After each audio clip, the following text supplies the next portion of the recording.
তো বন্ধুরা, তোমরা সবাই কেমন আছো? আশা করি সবাই ভালো আছো। তো বন্ধুরা, আজকে আমরা প্রাইমারি ইন্টারভিউর জন্যে কিছু গুরুত্বপূর্ণ প্রশ্নোত্তর আলোচনা করব, যেগুলো তোমাদের 2022 সালের যে ইন্টারভিউ হয়েছিল, সেই ইন্টারভিউতে বারবার এই প্রশ্নগুলো কিন্তু আলোচনা করা হয়েছিল, অর্থাৎ ধরা হয়েছিল। তো সেইরকম যে প্রশ্নগুলা তোমরা কেমনভাবে উত্তরটা দেবে, সেটা আমরা কিন্তু আলোচনা করছি আমাদের এই চ্যানেলে। আমরা কিন্তু সমস্ত কিছু প্রশ্নোত্তর আলোচনা করব। অবশ্যই তোমরা আমাদের চ্যানেলটির সঙ্গে থাকবে এবং সমস্ত ভিডিওগুলো দেখার চেষ্টা করবে। তো চলো, আর বেশি কিছু বলছি না, ভিডিওটা শুরু করছি। তো বন্ধুরা দেখো, আজকের যে প্রথম প্রশ্নটি রয়েছে সেটা হচ্ছে, আমার বই সম্পর্কে কিছু বলতে পারবেন কি? যদি এরকম তোমাদেরকে বলে যে আমার বই, যে তোমাদের জানো যে প্রাইমারি স্কুলের যে বইটা, সেই বইটা আমার আমার গণিত, আমার বই, আমার কথাটা ব্যবহার করা হয়ে থাকে থাকে তো, তাহলে আমার বই এই সম্পর্কে যদি তোমাদেরকে কিছু বলতে বলা হয়, তাহলে তোমরা সেইটা কেমনভাবে বলবে? তো অবশ্যই তোমরা কি বলবে, ক্লাস 1 এবং ক্লাস 2তে বাংলা, ইংরেজি, অঙ্ক বা আরও কিছু আনুষঙ্গিক বিষয় নিয়ে একটি বই আছে যার নাম হচ্ছে আমার বই। অর্থাৎ এই বইতে সমস্ত কিছুগুলো আছে, সেটা বলতে চাইছি। এই বইটি শিশুদের কাছে খুবই আকর্ষণীয় করে তোলার জন্য এই বইতে প্রতিটি পেজে বা প্রতিটি বিষয়ে রঙিন চিত্র ব্যবহার করা হয়েছে। তোমরা যদি দেখো প্রাইমারির বইগুলো, এখানে রঙিন রঙিন চিত্র কিন্তু ব্যবহার করা হয়েছে, যাতে শিশুদেরকে বইটির প্রতি আকর্ষণ করে, অর্থাৎ তাদেরকে ওই বইটিতে পড়তে মানে দেখতে ভালো লাগে। সেই জন্যে সুন্দর সুন্দর বক্স তৈরি করে সমস্ত বিষয়, বিভিন্ন অনুশীলনী এই বইতে উপস্থাপন করা হয়েছে।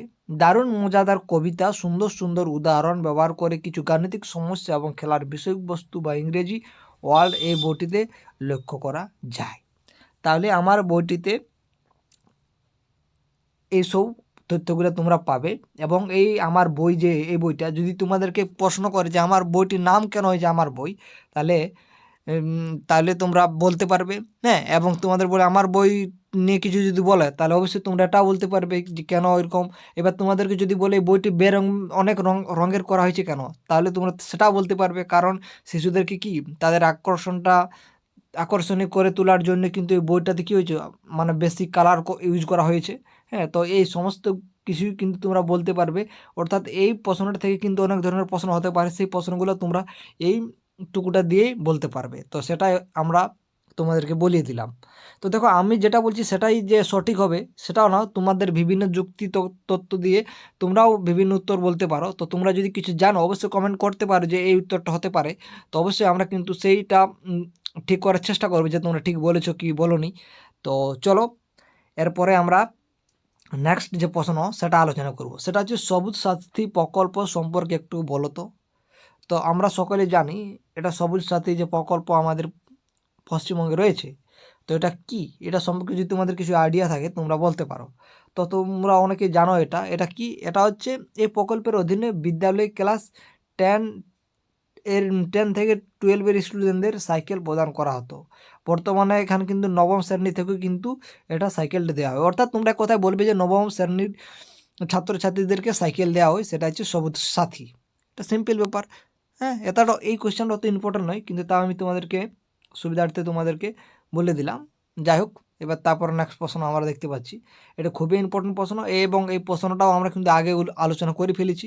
তো আজকে আমরা লিনো কাট এটা নিয়ে কিছু জানবো।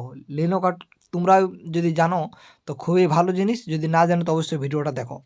দেখো প্রশ্নটা কী রয়েছে, সহজ পাঠের ছবিগুলি কোন পদ্ধতিতে আঁকা? তো আমরা জানি নন্দলাল বসু ছবিগুলো এঁকেছে, তো সেটা কোন পদ্ধতি তিনি ইউজ করেছিল? এবং তোমরা দেখবে সহজ পাঠের যে ছবিগুলো কিন্তু সাদা কালো হয়। আমরা একটু আগে জানলাম যে প্রাইমারি স্কুলের বইগুলো কিন্তু রঙিন করা হয়, কিন্তু সহজ পাঠের যে বইটা সেটা কিন্তু সাদা কালো হয়ে থাকে। এটা কেন হয় সেই উত্তরটাও আমরা জানবো। দেখো কোয়েশ্চেনগুলো দেখো কেমন তোমাদেরকে ফাঁসাবার মতন কোয়েশ্চেন। অথবা লিনো কাট পদ্ধতি কী সেটা আমরা আজকে জানবো। তো অবশ্যই এটা কিন্তু খুবই ইম্পর্টেন্ট প্রশ্ন, তোমরা অবশ্যই এটা ভালো করে উত্তরটা দেখো। তো দেখো কি বলছি, সহজ পাঠের চিত্রালঙ্কার করেছেন যেটা নন্দলাল বসু, আমি তোমাদেরকে বলে দিলাম। এবং চিত্রালঙ্কার সাদা কালো চিত্র এবং চিত্রায়নের কৌশলটি লিনো কাট হিসাবে পরিচিত। অর্থাৎ কোন পদ্ধতিটি তিনি ইউজ করেছিলেন সেটা হচ্ছে লিনো কাট পদ্ধতি। খুবই ইম্পর্টেন্ট প্রশ্ন। তোমরা যদি এরকম ডিটেলস যদি তোমরা যদি বলতে পারো, তাহলে তোমরা এই যারা ইন্টারভিউ নেবে তাদের কাছে তোমরা খুবই ভালো হয়ে যাবে। তোমরা অবশ্যই তাদেরকে ডিটেলসে বলতে চাইবে। তোমরা যদি তারা যদি কোয়েশ্চেনটা যদি উপর লেভেল করে তোমরা তাও ডিটেলস যদি তোমরা বলে দাও না, তারা কিন্তু অনেকেই ইমপ্রেস হবে, বুঝতে পেরেছো? তাই তোমরা অবশ্যই সেটা বলার চেষ্টা করবে। তো লিনোকাট হিসেবে পরিচিত লিনোকাট, লিনোপ্রিন্ট, লাইনো প্রিন্টিং বা লিনোলিয়াম আর্ট নামেও পরিচিত আছে। তাই এগুলোর অনেক কিছু নাম আছে, লিনোকাট, লিনোপ্রিন্ট, লাইনোপ্রিন্ট বা লিনোলিয়াম, এই আর্ট নামও কিন্তু পরিচিত আছে। তাহলে তোমরা বুঝতে পারছো তো লিনোকাটটা কী জিনিস। অর্থাৎ এই লিনোকাটটা হচ্ছে কি, মানে এই যে সহজ পাঠের যে বইটা আছে সেই বইটায় যে সাদা কালো ছবিগুলো ইউজ করেছে সেটা কিন্তু লিনোকাট পদ্ধতিতে ইউজ করেছেন কে, নন্দলাল বসু। তারপরে 1911 সালের লিনোলিয়াম আর্ট, তাহলে 1911 সালে লিনোলিয়াম আর্ট প্রথম নিউ ইয়র্ক সিটিতে চেক এমিগ্রে ভেচিস প্রিসিক দ্বারা প্রদর্শিত হয়েছিল। লিনোকাট একটি গ্রাফিক টেকনিক যা উচ্চ চাপ প্রক্রিয়ার কাজ করে এবং কাঠ কয়টির নীতিতে অনুরূপ।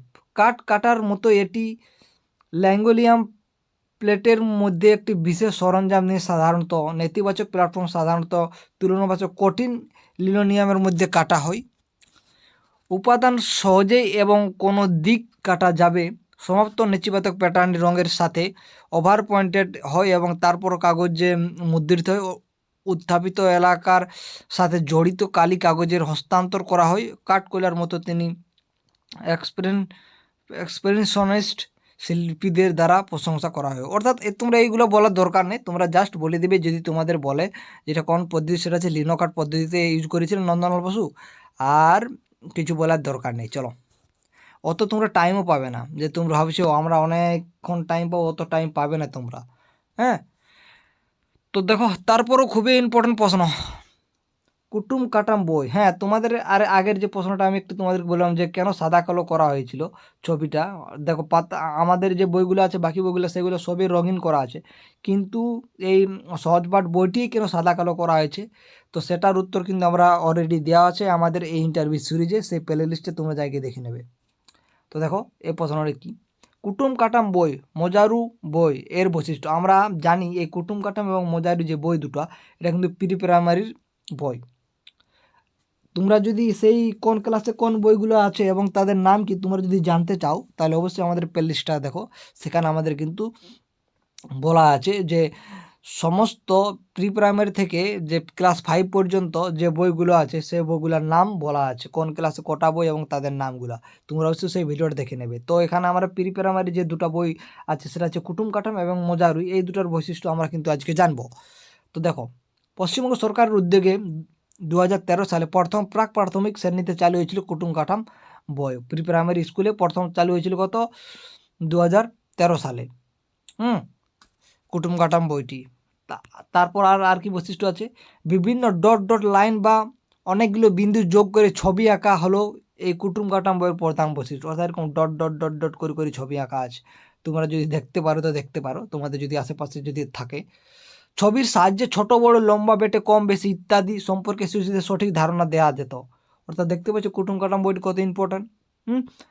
ডট বিন্দু যোগ করে শিশুদের অক্ষর লিখতে শেখানো, এগুলো হচ্ছে কুটুম কাটাম বইয়ের বৈশিষ্ট্য। শিশুদের উল্টো ছবি সম্পর্কে সঠিক ধারণা দেয়, ওটাও কিন্তু বৈশিষ্ট্য। শিশু উপরের উল্লেখিত পয়েন্টগুলি হলো কুটুম কাটাম বইয়ের প্রধান বৈশিষ্ট্য। অর্থাৎ এই যে তোমরা দেখতে পাচ্ছ এগুলো সমস্ত হচ্ছে কিন্তু কুটুম কাটাম বইয়ের বৈশিষ্ট্য। অর্থাৎ কুটুম কাটাম বইয়ে এই যে ডট ডট করে বিভিন্ন যে শেখা হয়তো ওই অক্ষরগুলো শেখা হলো এরকম করে করে, বুঝতে পারলে তো, এরকম করে করে এবার এটা তারা এরকম করে বলাতো, হ্যাঁ এইভাবে তারা শিখত। তো সেটাই কিন্তু বেশি প্রাধান্য দিয়েছিল কুটুম কাটাম বইটি। এবার দেখো মজার বইটি, এই মজার বইটি আবার কিসের জন্য, যার বৈশিষ্ট্যগুলো দেখো। তো এই মজার বইটা প্রাক প্রাথমিক শ্রেণীটাও চালু হয়েছিল, অর্থাৎ ওটাও চালু হয়েছিল এটাও চালু হয়েছিল। বইটিতে রঙিন চিত্রের সাহায্যে শিশুদের উপযোগী বিভিন্ন গল্প উপস্থাপন করা আছে। অর্থাৎ এই বইটিতে কিন্তু রঙিন চিত্রের সাহায্যে বিভিন্ন ধরনের গল্প উপস্থাপন করা আছে। বিভিন্ন ধরনের জ্যামিতিক চিত্র সম্পর্কে শিশুদের পরিচয় ব্যবস্থা আছে। অর্থাৎ বিভিন্ন জ্যামিতিক চিত্র এই মজার বইতে রয়েছে এবং আমাদের বা একটি শিশু দৈনন্দিন জীবনে বিভিন্ন রঙিন চিত্রের সাহায্যে উপস্থাপন করা আছে। অর্থাৎ একটা শিশু কি করবে দৈনন্দিন জীবনে, ঘুম থেকে ওঠা, তারপরে ব্রাশ মাজা, সমস্ত কিন্তু রঙিন চিত্রের সাহায্যে এই বইটিতে তুলে ধরেছে। শিশুদের সংখ্যা, গুনতে শেখা, বিভিন্ন জিনিসপত্রের আকার আকৃতি চিনতে শেখা, এই সমস্ত কিছু রঙিন চিত্রের সাহায্যে উপস্থিত করা আছে। এবার যদি আমরা এই কুটুম কাটাম এবং মজার বই যদি পার্থক্য বলি, তো দেখো কুটুম কাটাম বইতে কিন্তু ডট ডট দিয়ে কিছু কাজ আছে, কিন্তু মজার বইতে কী হচ্ছে, মজার বইতে কিন্তু রঙিন, অর্থাৎ ডট ডট থাকবে কিন্তু সেটা রঙিন থাকবে, মানে রঙিনের সাহায্যে সে মানে দেখাতে চেয়েছে এই মজার বইতে। এবং যে কুটুম কাটাম সেটা কিন্তু ডট ডটের উপরে। তো আজকে এখানে শেষ করছি। এরপরে যে তোমরা দেখতে পাচ্ছ অ্যাপটিটিউড টেস্ট মানে কি এবং আরও গুরুত্বপূর্ণ প্রশ্ন আছে, সেগুলো আলোচনা করবো পরের ভিডিওতে। অবশ্যই আমাদের চ্যানেলটির সঙ্গে থাকবে। তো বন্ধুরা, ভিডিওটা শেষ পর্যন্ত দেখার জন্য অসংখ্য ধন্যবাদ।